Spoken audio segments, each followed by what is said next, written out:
মূল আলোচনা হচ্ছে ফ্যাসিস্ট শব্দের অর্থ তাহলে বদলে যাচ্ছে, তাহলে তো ফ্যাসিবাদই ভালো। প্রথমে একটি বিশাল আনন্দের খবর দিই। ইউনূসের সৃষ্টি ও তারেক রহমানের আশীর্বাদ পুষ্ট আমেরিকার পেইড এজেন্ট, সাবেক পররাষ্ট্র উপদেষ্টা ও বর্তমান সরকারের পররাষ্ট্রমন্ত্রী রজার খলিলকে জাতিসংঘের ৮১তম অধিবেশনের প্রেসিডেন্ট হিসেবে নির্বাচিত করেছে আমেরিকা, যা একমাত্র সম্ভব হয়েছে বাংলাদেশের সাথে আমেরিকার বাণিজ্যিক চুক্তির ফলে। আমেরিকার সাথে গোলামি চুক্তি করায় খলিলুর রহমান জাতিসংঘের সভাপতি হয়েছে। খলিলুর রহমান আমেরিকার পক্ষের বাংলাদেশের অন্তর্বর্তীকালীন সরকারের সময় পররাষ্ট্র উপদেষ্টা ছিলেন। বর্তমান বিএনপি সরকারেরও পররাষ্ট্রমন্ত্রীর দায়িত্বে আছেন। তাহলে বোঝেন, খলিলুর রহমানের হাত ধরেই বাংলাদেশ আমেরিকার কাছে বিক্রি হয়ে গিয়েছে।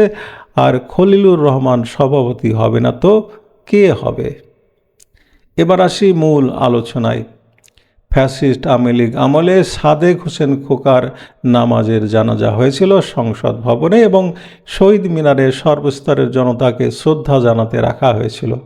মুক্তিযোদ্ধা খোকাকে ফ্যাসিস্ট হাসিনা ও তার সরকার যথাযোগ্য মর্যাদা দিতে কুণ্ঠিত হয়নি।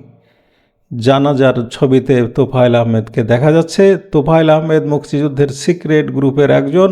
৬৯-এর গণঅভ্যুত্থানে তোফায়েল যখন পুরো পূর্ব পাকিস্তানের ছাত্রদের অবিসংবাদিত নেতা, যার আঙুলের হেলনে পুরো বাংলাদেশের ছাত্র সমাজ হেলে যেত, খোকা তখন কেউ নন।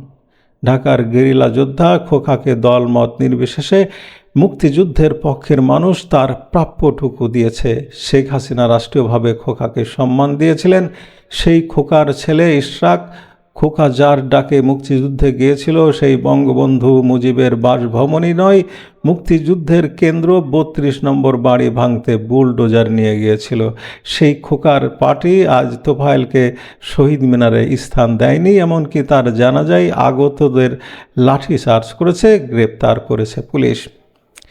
ফ্যাসিস্ট হাসিনা কুখ্যাত গোলাম আজমের জানাজা হতে দিয়েছিল নির্বিঘ্নে।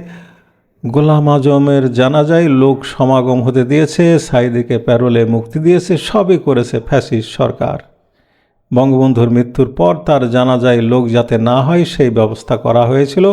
রাতের আধারে বন্দুকের নলের সামনে কয়েকজন আত্মীয় দিয়ে জানাজা পড়ানো হয়। সেই ঘটনাকে এখন দেখানো হয় শেখ মুজিব কত অজনপ্রিয় ছিল। আর হাসিনা গোয়াজম মারা যাবার পর শিবির ও বিএনপি কর্মীদের বাইতুল মোকাররমে শোডাউন দেখেও কিছু বলেনি, কারণ তিনি ফ্যাসিস্ট ছিলেন। এখন যারা আছে তারা ফ্যাসিবাদ উচ্ছেদ করে দ্বিতীয় স্বাধীনতা উদযাপন করছেন। খুব ভালো, গণতান্ত্রিক শক্তি তারা।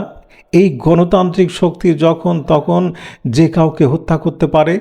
এই গণতন্ত্রের নাম মবের মুল্লুক। এই মব সকল আইনের ঊর্ধ্বে। ফ্যাসিস্ট শব্দের অর্থ কি তাহলে বদলে যাচ্ছে? যদি বদলে যায় তাহলে ফ্যাসিবাদই তো ভালো। ভালো থাকুন।